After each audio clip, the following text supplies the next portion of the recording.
constituting 53%. We are George Manning, CDC, votes obtained 85,821, constituting 47%. Total valid votes 182,610, constituting 100%. Total invalid votes 100 1,914. Total votes 184,524.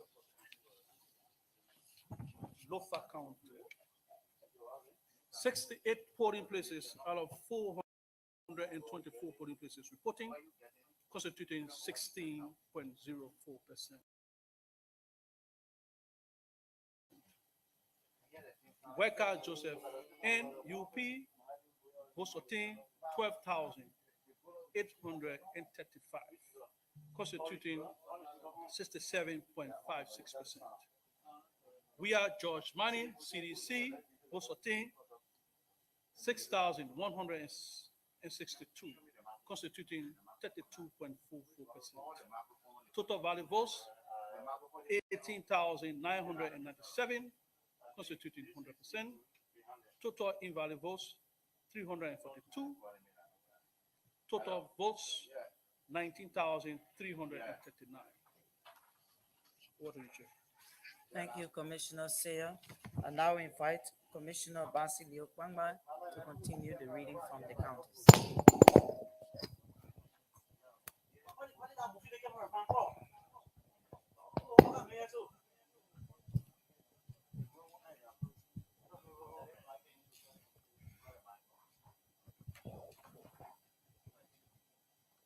Progressive Tally Report, Consolidated President and Vice President County, Maryland County.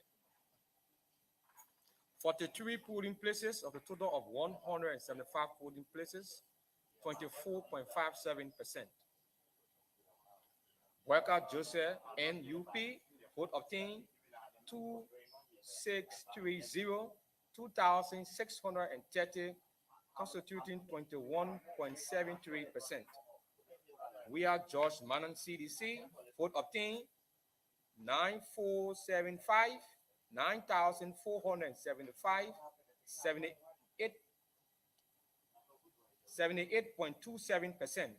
Valid vote cast 12,105, 12,105, constituting 100%. Invalid vote 245,245. Total votes 12350, 12,350.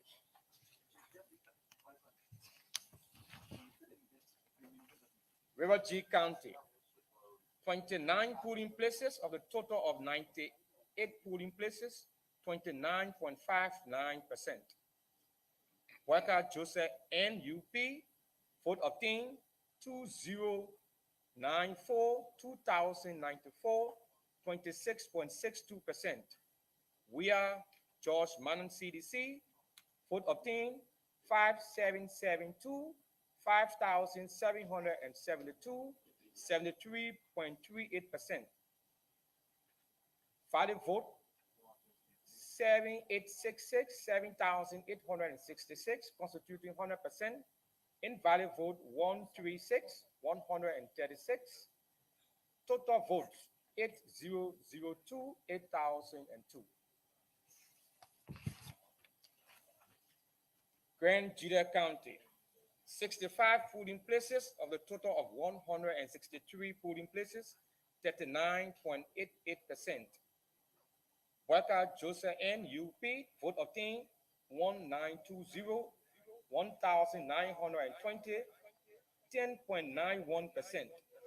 We are George Manning, CDC, vote obtained 156,681, 15,681, 89.09%. Valid votes 17601, 17,601, 100%. Invalid vote is 329,329. Total vote 17930, 17,930. Thank you, Commissioner. I now invite Commissioner Hour to continue with the reading of presidential results from the counties. Good afternoon.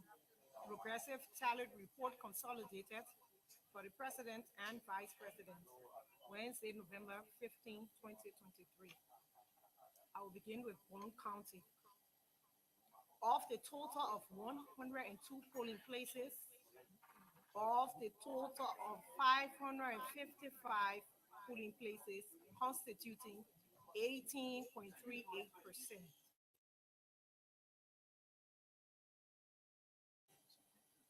Candidates: Worker Joseph N., UP. Votes obtained 12,204, constituting the valid votes of 45.90%. We are George Money, CDC. Votes obtained 14,383, constituting 6,587. Total invalid votes 516. Total votes 27,103. We proceed to Nema County. Of the total of 127 polling places, constituting the total of 736 polling places, which constitute 17.26%. Candidates: Worker Joseph N., UP. Votes obtained 25,360, constituting the valid votes of 74.82%. We are George Manning, CDC. Votes obtained 8,536, constituting the valid votes of 25.18%. Total valid votes 33,896. Total invalid votes 576. Total votes 34,472. Madam Chair, I duly submit. Thank you, Commissioner Hour. I now invite Commissioner Gay to continue with the reading of presidential results from the counties. Progressive tally report consolidated. President and Vice President. County Grand Bassa. 14 polling places of total 405 polling places. Percent 3.70. Candidates: Worker Joseph N., UP. Votes obtained 784%. of valid votes 40.08. We are George Manning, CDC. Votes obtained 1,172%. of valid votes 59.92. Total valid votes 1,956%. of valid votes 100%. Total invalid votes 79. Total votes 2,035. We proceed to Mangibi County. 82 polling places of total 441 polling places. Percent 18.59. Candidates: Worker Joseph N., UP. Votes obtained 13,600%. of valid votes 57.39. We are George Manning, CDC. Votes obtained 10,099%. of valid votes 42.61. Total valid votes 23,699%. of valid votes 100. Total invalid votes 354. Total valid votes 24,053. Madam Chair, that ends the reading of Brown, Pastor, and Manjubi counties. Thank you very much, Commissioner Gay. I now invite the co-chair, P.T. Reeves, to continue to read the results of the presidency from the counties. Progressive tally report, consolidated, president and vice president. County, Bomi. 50 polling places of the total of 171 polling places, constituting 29.24%. Candidates, Boyka Joseph N, UP. Vote obtained, 8,071. Percent of valid vote, 62.91%. We are George Manning, CDC. Vote obtained, 4,759. Percent of valid vote, 3709. Total valid vote, 12,830. Total invalid votes, 127. Total votes, 12,957, constituting 100%. County, Cape Mount. 41 polling places of the total of 213 polling places, constituting 19.25%. Candidates, Joseph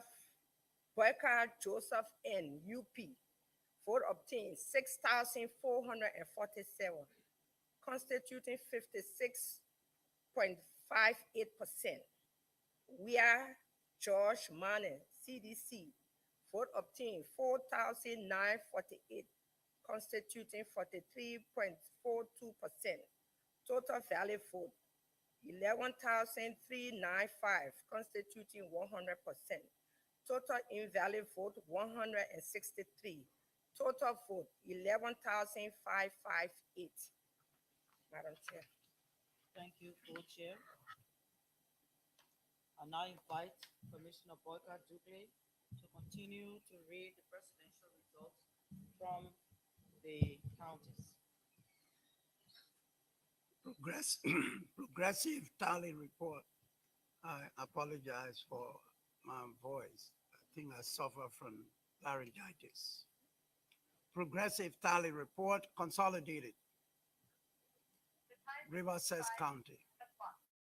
41 polling places out of a total of 105, constituting 39.05%. Boakai Joseph N, UP. Votes obtained 2,755, constituting 30.26%. We are George Manning, CDC.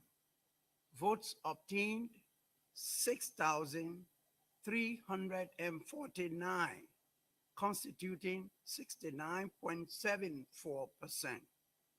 Total valid votes 9,104, constituting 100%. Total invalid votes 199. Total votes 9,303. That was for Riverside. Now we go to Sino County. 53 polling places out of a total of 152, constituting 34.87%. Boakai Joseph N, UP. 1,942, constituting 16.33%. We are George Manning, CDC. Votes obtained 9,907%. Total valid votes 11,893, constituting 100%. Total invalid votes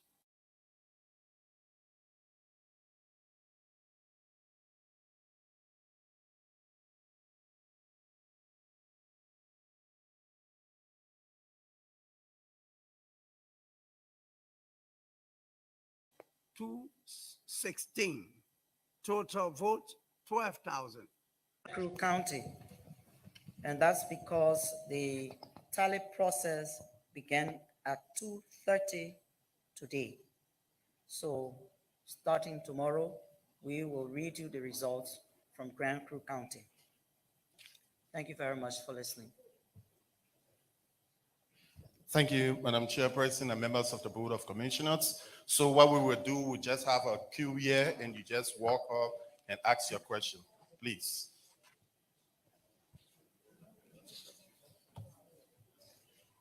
Thank you, Madam Commissioner. My name is Aisha Niba and I report for KMTV. Well, I'm concerned about the Montserrat County Talent Center. As you may be aware, that facility is a combination of the Ministry of Labor and the Ministry of Transport. The Ministry of Labor and Gender. So looking at the level of security for the facility, since in fact you were at the SKD and that area was later invaded by some folks that you did mention during the October 10th. So how now is the process with the Ellen Johnson Sirleaf Ministerial Complex hosting other ministry and you there with your talent center? And two, there is this. Complete. Okay. There is this issue that we actually observe on today. Unlike yesterday, two schools I visited, the Four Maiden Christian Academy on the Oro, Smart Road specifically, and the King Grace School. They both are in fence. And then when we went there today to observe the results that were placed on the wall, we noticed that the fence were actually locked. So I don't know what's the arrangement between the National Elections Commission and those who owns the facility to allow people to actually review what was actually placed on the wall. Let me answer your question by saying that these facilities are not owned by the Elections Commission. Some of them are private as well as some of them are government structures. And we, the National Elections Commission, abides by some of their regulations. We were allowed to use the premises on Elections Day, which was the 14th of November. Today is the 15th. The owners of those properties have, gone back to using them the way that they have been. We have no control over this. The issue about moving from the SKD to the EJS Ministerial Complex, we do not own any of these facilities. These are public structures. We make arrangements with the management team to use them, and we pay to use them. For the SKD, you have international matches, we have to move out of there. So we made the arrangement with the Ministerial Complex Management to use one of their halls to host the Montserrat County tallying process. The security is intact at that location. And if anybody thinks that they can bulldoze and just go in there, it's going to be difficult for you. I was there today, and I saw the formation there. At the same time, no staff is working, other than perhaps those who cleaning. We are in there for about 3 days maximum. After that, staff will resume work. We have to give up something. Is that the opportunity cost they call it? In order to get something. And what we're getting is the tallying process for Montserrat County so that we get those results and we read them to you. Next question. Thank you, Madam Commissioner. My name is Anthony Williams. I work for State Radio. Prior to these elections, there were several declarations and commitments that these political parties signed up to, and helping to prevent them from venturing into acts that could serve as recipe of chaos. We all have seen just yesterday after the elections, there were partisans of the ruling establishment in the streets jubilating, claiming victory. Just today, we witnessed something of such with a key political figure from the opposition bloc leading Liberians in the streets and claiming victory. I want to know the commission stance on actions like this. Firstly, let me say that if you are alluding to the signing of the Farmington River Declaration, uh, these are this declaration is by commitment. In other words, political parties working with the NEC and the different communities decided that it was appropriate to get their signatures to commit to a peaceful environment. We have seen some violations here and there across the country. We have condemned uh, violence across the country. We have condemned the acts committed by some persons who probably may be partisans or are sympathetic towards these different parties that signed the Farmington River Declaration. Commitment. Now, if this commitment is breached, I'm sorry, we are doing the best we can. And it's not just us, it's the Liberian people who are trying their best to hold the political parties to continue to stand up against any form of violence or agitation that tend to uh, uh, put us backwards, in terms of where we are coming from a destabilized country for so many years. Everyone is looking for peace. And we all must do something to maintain that peace, including you, the media, especially in your reporting. When people get in the streets because they think they have won, many things happen.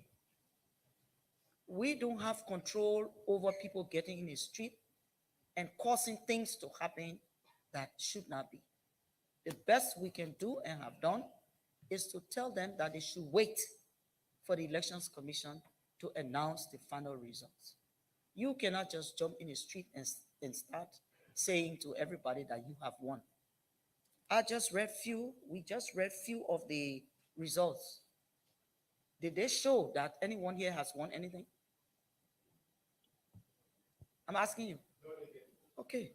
So why should anyone be running the streets? So all of us need to hold them accountable, especially if they're running in the street, end up to violating other people's space, then of course they should be held liable for their actions.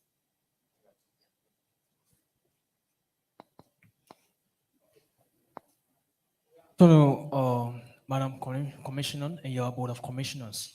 My name is Louis Massacre, and I do report for Big FM and Liberia Public Radio. Man, issue have to do with maybe probably the same issue my colleague will raise up, and will be coming from different dimension. What is the commission doing in terms of security measures to protect the votes of Liberians? In consideration, taking into consideration a lot of political institutions are, declaring themselves of winning the elections. You just mentioned that, and you listened to the first.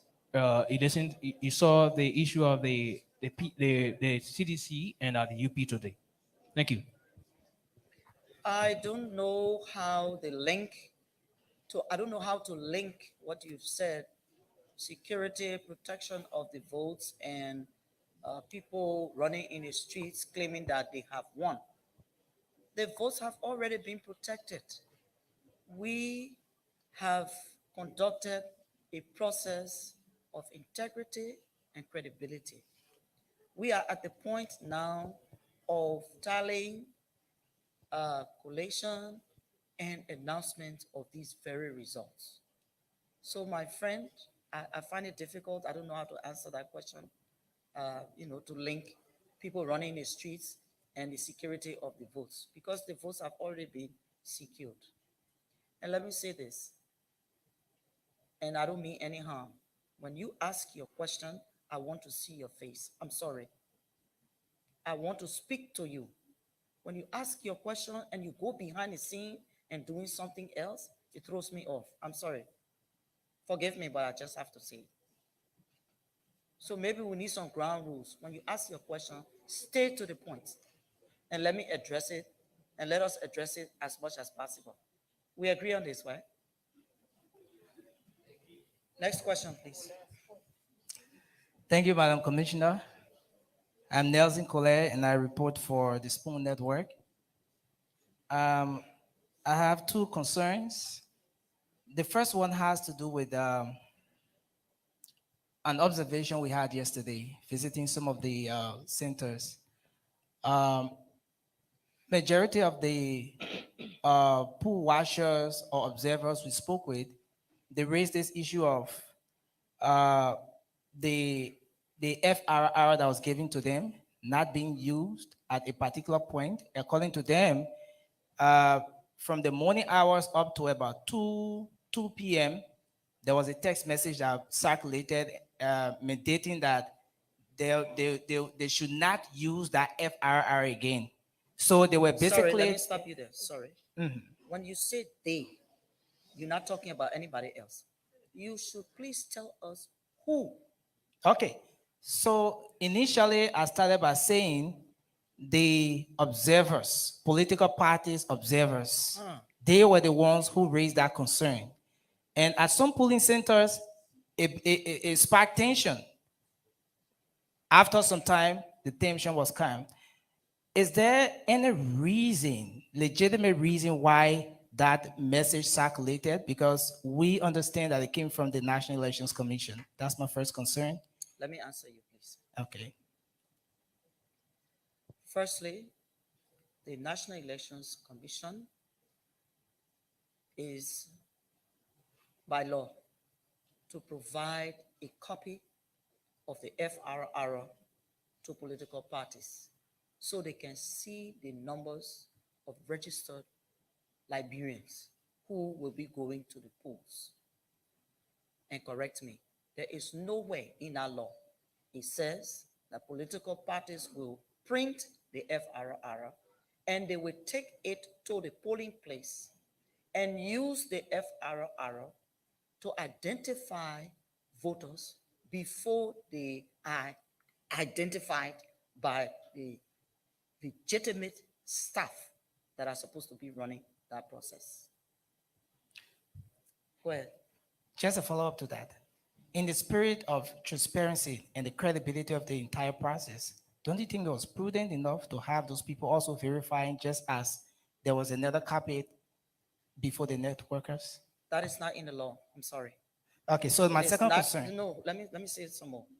It is not in the law for political parties to conduct the process, the voting process of the National Elections Commission. This is why the government, through budgetary appropriation, provided funding to pay electoral workers. And I would say those parties and the agents have crossed the line. They have crossed the line.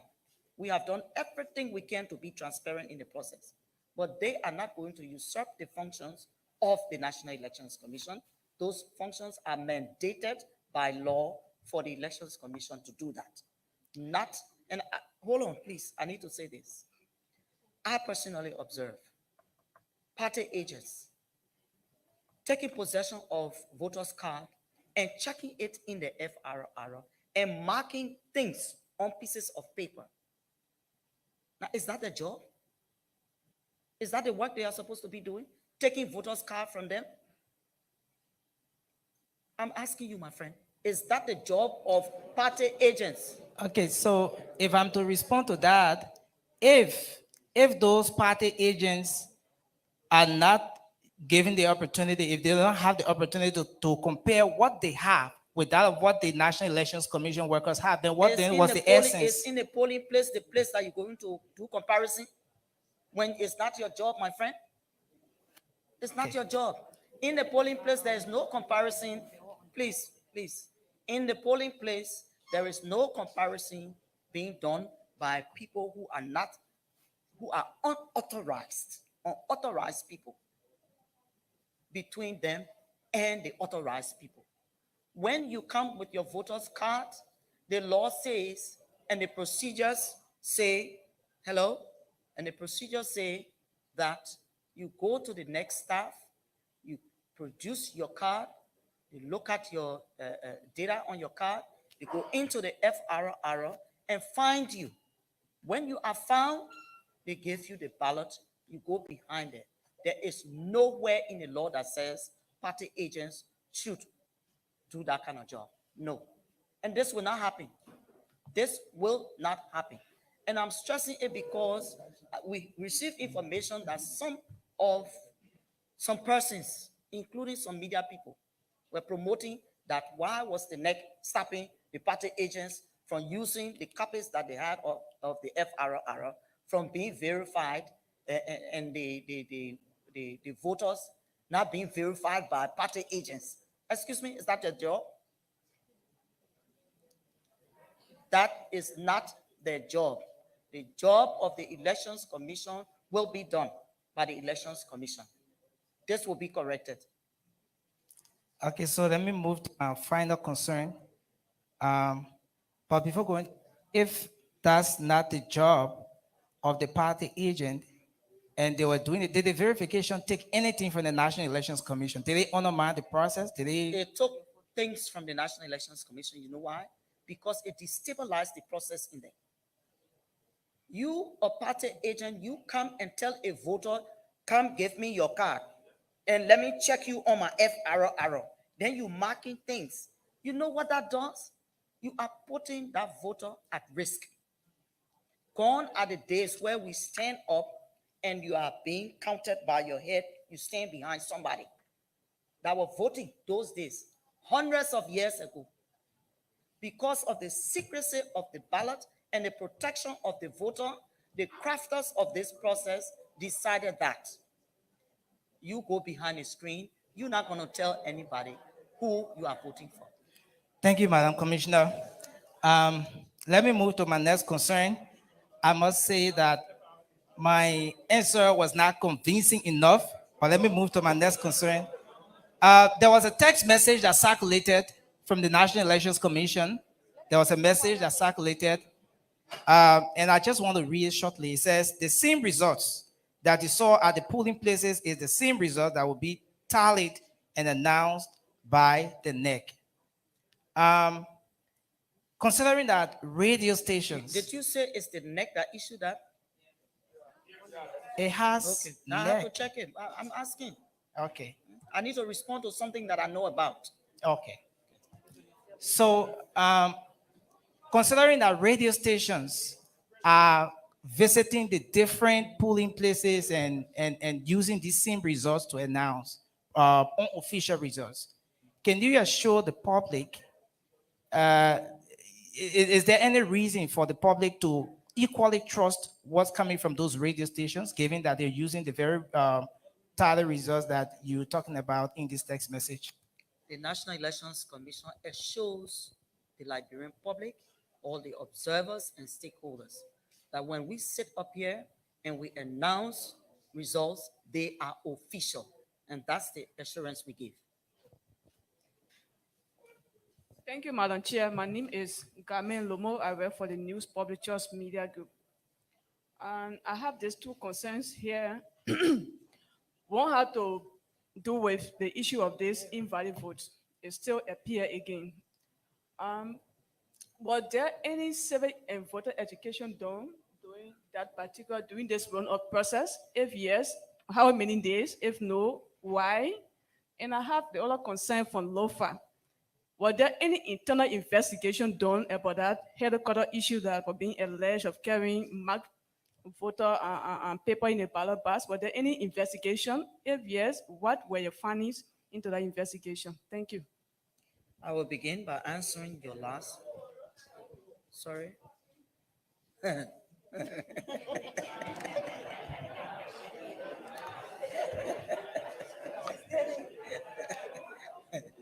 You know, I'm sorry. I'm from the old school. No, I will talk because you want me to talk. I'm from the old school. My father told me, peace be to his ashes, that when someone is addressing you, you make eye contact with that person. I don't know it any other way. So when I'm talking to somebody or somebody's talking to me, I'm not going to be giving them my back or my side. I want to look in that person's face and in their eyes. Besides,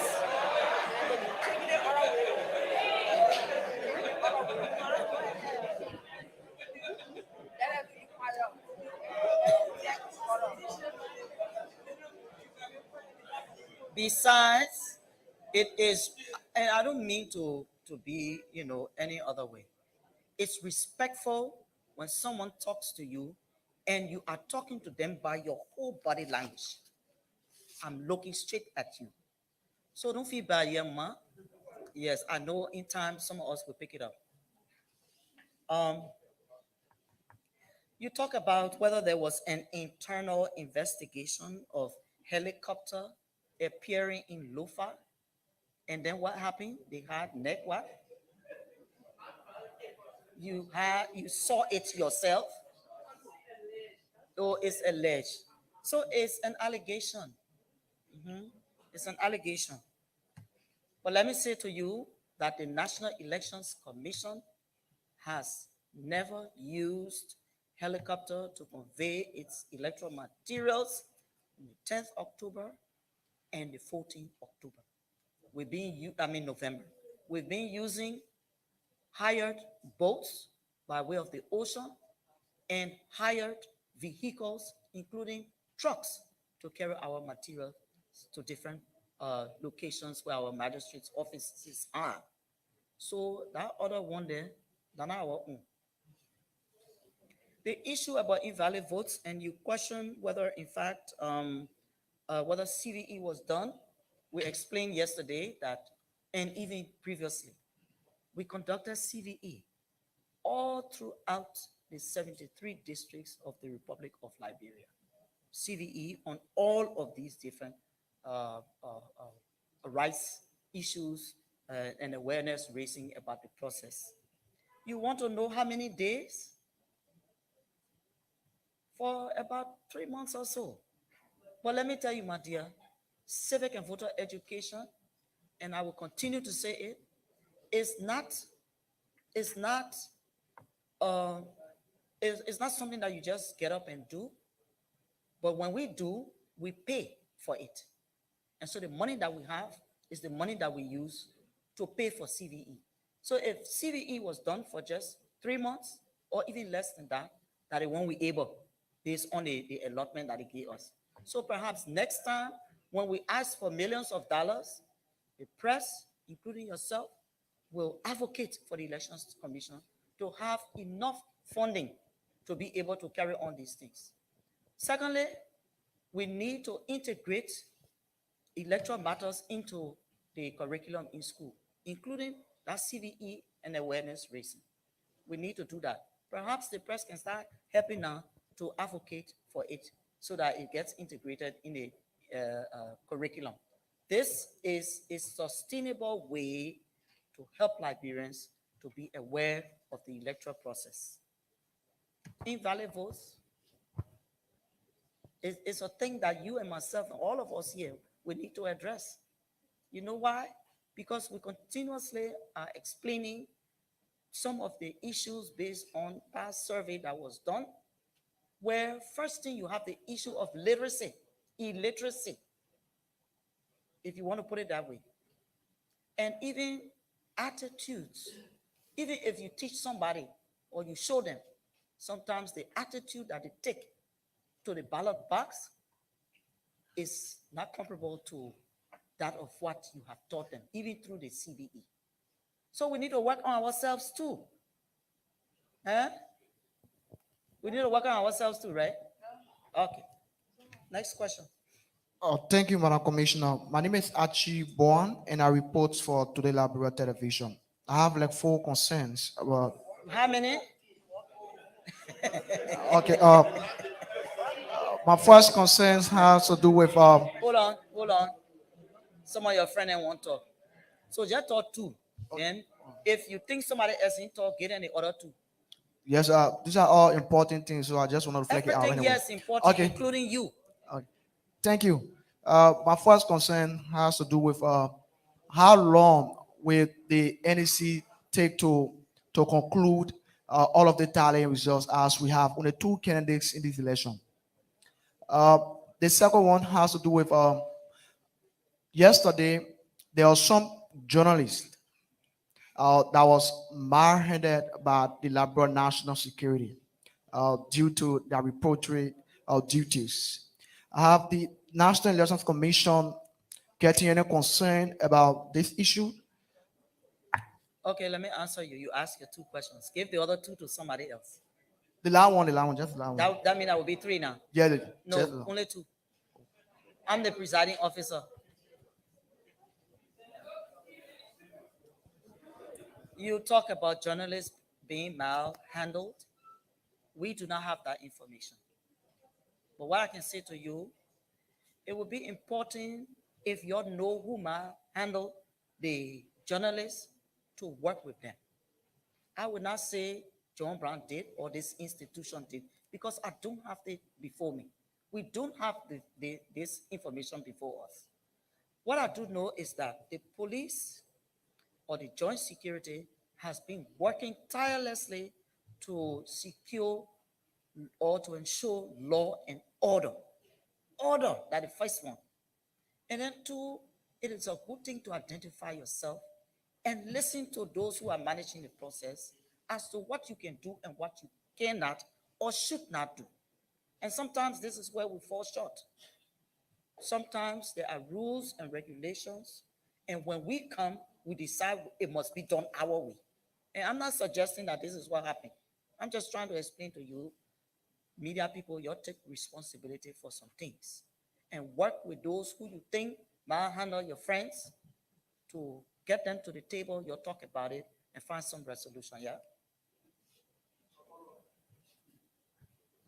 You say, how long is it going to take for us to announce the final results? We say again, the National Elections Commission by law has 15 days. Whether you have senatorial representative and a presidential, or whether you just have only two contestants in the just ended 14 November presidential runoff.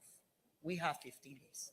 But I'm saying to you, we are working around the clock to make sure that one, not only do we remain within the 15 days, but as much as possible to reduce the time for the final result. So in the next few days, this time we've gone 22.33%. You can never tell tomorrow, perhaps we might reach 50%. So let's do it that way, yeah? Next question, please. Thank you, Madam Chair. My name is Gerald, coordinator director for Front Page Africa. On the record of the count, unlike past elections, the name of the counties were not mentioned, only Liberia.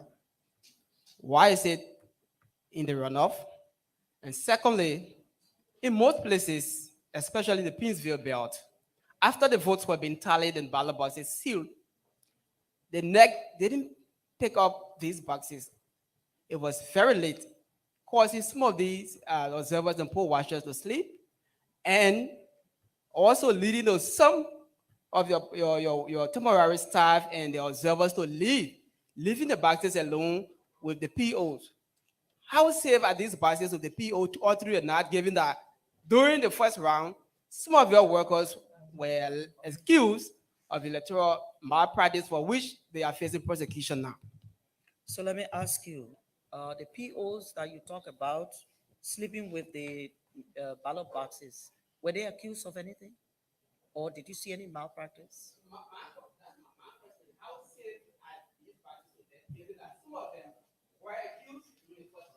When you say that, then you're probably saying to me and the rest of us that those ballot boxes were insecure and it's possible that something happened there. I would say no.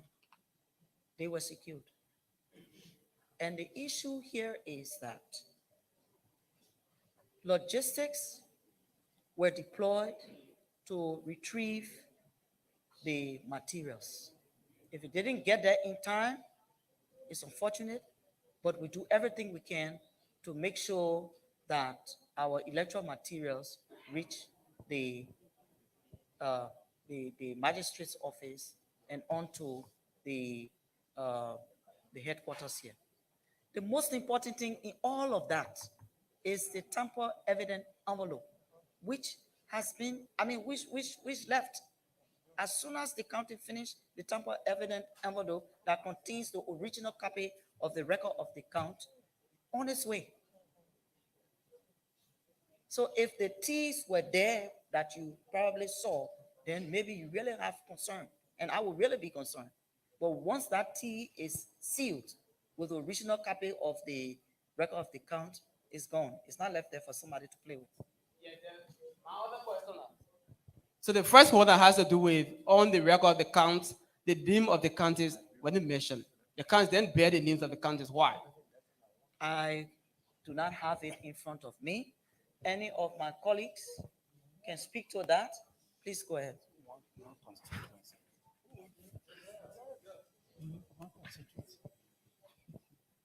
Usually for the presidency is the entire country. So it's difficult to have counties on the record of account. For the representative, it's easier because it's by district. So you can easily identify it. So a holistic, it's difficult to say what your estimates are per county as per the number of record account that should be assigned. So that's the reason why you have to write it in the box. And if you look at the first round for the presidency, you also see the same thing. So it's not changed. It's the same. In all other elections, it's still the same. It has not changed. Thank you very much, Commissioner. We'll take the last 3 questions and we'll call it a day. So what we will do, just ask one Questions each that are different people from the can ones do. then that Please. you're being asked. Just ask one question and the next 2 can ask. My name is Moses Gazu from the BBC. I wanted to make a follow-up before I can ask my question. Yeah, it's a follow-up. Your follow-up would be the question that you ask. It has to do with the very FRR. So I want to know, Madam Commissioner, maybe some of your Board of Commissioners can be able to respond to them if the need arises. I'm building on to yesterday's question I asked. What are the intent for the political parties to have the FRR? And what are the responsibilities of the poll watchers from these political parties and observers? Maybe you could reiterate their roles and responsibilities, because you said there is nothing that is law that gave them the right to conduct the affairs of the elections like it's done. And my final question I wanted You sure to you ask, want to go there? That way you put the question on that last part. You sure you want to go there? probably All right, because, go ahead. yeah, Complete. the question that has to ask is, prior to you conducting elections yesterday, the night before the elections day, there were tensions about deployment. I know in District 8, there were tensions that a private vehicle was conveying elections materials that your political affairs officer had to go to rescue because citizens went haywire. Did you make informed publication to the public that the NEC does not have its own vehicles? In fact, we are using rented vehicles to convey and collect voting materials. Okay. I think the first 2 questions, if you picked it up, you probably want to answer. Your last question. I don't know how to answer it. Maybe yes. Yeah, probably maybe I need to say yes. But the NEC cannot procure 300 vehicles to use on elections day, and then after elections day, the 300 vehicles remain in the commission. Maybe some of them. It would be a waste of money, I'm sorry to say. The commission from time immemorial hires vehicles, put stickers on them, We put staff in there for deployment and retrieval. I was shocked to know that persons who were above 18 and probably had voted in a previous election claim not to know that the Elections Commission hires vehicles from vendors to convey our materials to the various polling places. The good thing was our staff was there to help to enlighten some of those who raised the contention and issue citizens arrest of the vehicle. The police was on time, and after some time of agitation, it was solved. So I don't remember your other question.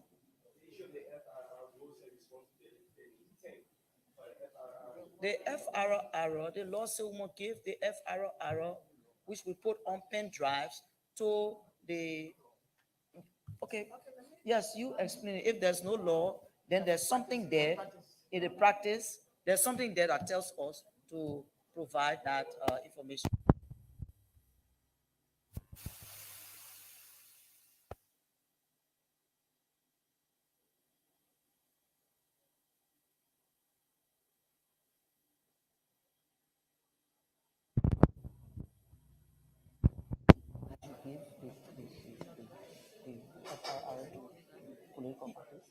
Based on the fact that the issue of the FFR came about again in 2017, and it was an issue that was raised by political parties, and it went before Chamber of Justice, the full bench of the Supreme Court. So in the spirit of due diligence to ensure that people are acquainted with that which has been cleared, where deduplication takes place, where you ensure that it is free of any kind of irregularity, you give it to the parties. So at that time, it is given prior to, if there are issues that you have to raise, you raise before them. But not going into the election process itself in terms of usurpation of the function of the neck. It is given to you as a party to look at it and see that if anything is irregular, you can raise before time, not at the time where you are proceeding with the actual process. Okay, thank you. There's more information and better information than the one that I just gave you from the commissioner who actually works with this thing. So Commissioner Basilio Pangma will say something, and Commissioner Ducle will put it in the proper perspective. So I take back what I told you. So thank you for the question. Let me say to you that the issue of giving political party the final registration rule was a practice that we introduced in our procedure. By law, we're supposed to publish the final registration rule to the polling center 24 hours before election day. So when we gave you the final registration rule, we expect you to go and compare that final registration rule with the one we have already pasted up, and you will know whether people who are to vote in that polling place is the same number of persons that you have on your final registration rule that you have printed, that have been given by us. So that's the transparency and the credibility aspect of that whole final registration rule. But it's not for you to use it and say, when somebody come and say, bring your card, let me check it on my own. Once you compare the one we gave you with the one that is pasted on the wall, the consistency and the credibility aspect of it is there. So that's why we gave the final registration rule. But it's a practice that we decided to do, because we want you to know that if we say there are 510 persons in the polling place, what you have as a final registration rule for that polling place is 510, and it's the same one that we have pasted on the wall. Thank you. Commissioner Ducle, you want to say something? So I'm myself learning too. I need to go back to school on this. Again, my voice, please excuse me. You know, in the elections law, there is actually a place in the elections law that requires NEC to post the elections, the FRR. But you know where that is? At the magisterial area for public view. This is the place where we are told to publish the FRR. There isn't any other place in the law that you can say, not even the Supreme Court opinion in the information file in, Bill of Information. So I thought you would be talking about why didn't you put it at the ministerial office? Because that's the only place that the law say we should put it for public view. However, in 2017, as it was explained, we said, well, it would be better because there were a lot of concern about the FRR. So we said, well, let people see it. Let them, because it was our attempt to just help and tell people that this is what we have. Then the Supreme Court said, well, look, put it on the walls at every center. And when you have it, you can go and check it and see if we have the same names, the same number. But I know lawyers have told you, they say you must know, there's any law. Okay, thank you very much, commissioners, for stepping in to provide clarity to the question. So we take the last one, please. Honorable Commissioners and the head of the Commissioner, my name is Manuel Gablijeto. I report for Cool 91.9. My concern has to do with the temporary workers that were being hired by NEC, and our informers informed us that $5 United States was given to the temporary workers for feeding. But what we also established in our investigation is that the head of those individuals was cutting over the money in our simple Liberian English. They were giving them $500 Liberian, and they instructed them to sign for $925 Liberian. Is that in the know of the commissioners? It's my concern. If that information that you are giving us is not the instruction, the information you're providing now is not the instruction. The instruction there was and still remains that temporary staff on elections day are giving meal, and that ticket is $5 US, some 950 Liberian dollars, which of course can buy two meals. If you look at it, 450 here, which can buy 2 meals. Yeah, yes. But I will say to you, if this is happening, are you one of the temporary staff? Okay. But if this is happening, then perhaps those who bear the brunt, we need to encourage them to bring it to the concern of the institution and not to accept it, sign if this is actually true, and then they ask you to come talk on their behalf. You understand what I'm saying? We need to encourage them who bear the brunt of the problem, if there is a problem, to come forward. There's the field coordination section here. The magistrates are there, and you have us here.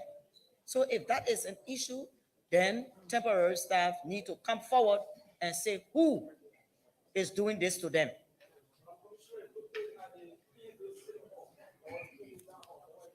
All right, thanks for the information. Thank you very much. We'll see you tomorrow at 4:30. Thank you very much. Members of the press, thank you very much. We have some literatures on the door there. If you want them, you can pick them out while you're going, please.